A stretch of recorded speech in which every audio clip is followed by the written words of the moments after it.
Hello, I'm David Chaston with 90 at 9, brought to you by interest.co.nz. This week, get everything you need to know in 90 seconds at 9 o'clock. With news, there are growing concerns about the Aussie apartment markets.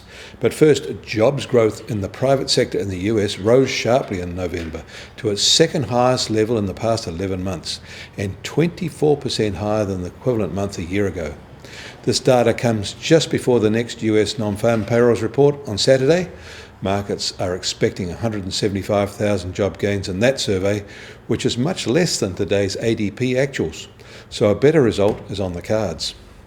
In a separate American data release, personal income rose at its fastest level in 18 months, while personal consumption expenditure rose somewhat less.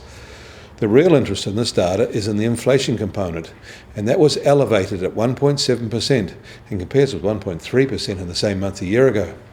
Deeper into the data is an unusual element that shows spending for goods up 4.7%, while spending for services rose only 1.9%. The Fed will release its important Beige Book survey in a few minutes, and markets expect that to be positive too. But there is some worrying data released today as well. The number of subprime auto loans slipped into delinquency and climbed to their highest level since 2010 in the September quarter. And this is very much following the pattern like the months heading into the 2007-2009 recession. That's according to fresh data from the Federal Reserve Bank of New York. North of the border, Canada released its third quarter GDP growth data today, and that showed a 3.5% expansion, better than markets were expecting and better than the recent release for the US. This was Canada's best result since early 2014. In Australia, their high-rise construction boom is turning the other way. Yesterday, data showed building approvals fell 13% in October, bucking market expectations for a 1.5% rise.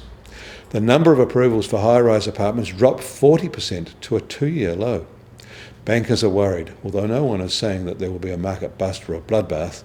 At least no one is saying that out loud as they quickly wind back their exposures. In New York, the US Treasury 10-year yield is sharply higher today at 2.39%. The reason for that is that the US benchmark oil price raced higher today, up 8% to just over $49 a barrel, while the Brent benchmark is now just over $50 a barrel. Discord at OPEC may have been overcome as OPEC has seemed to agree on output cutbacks.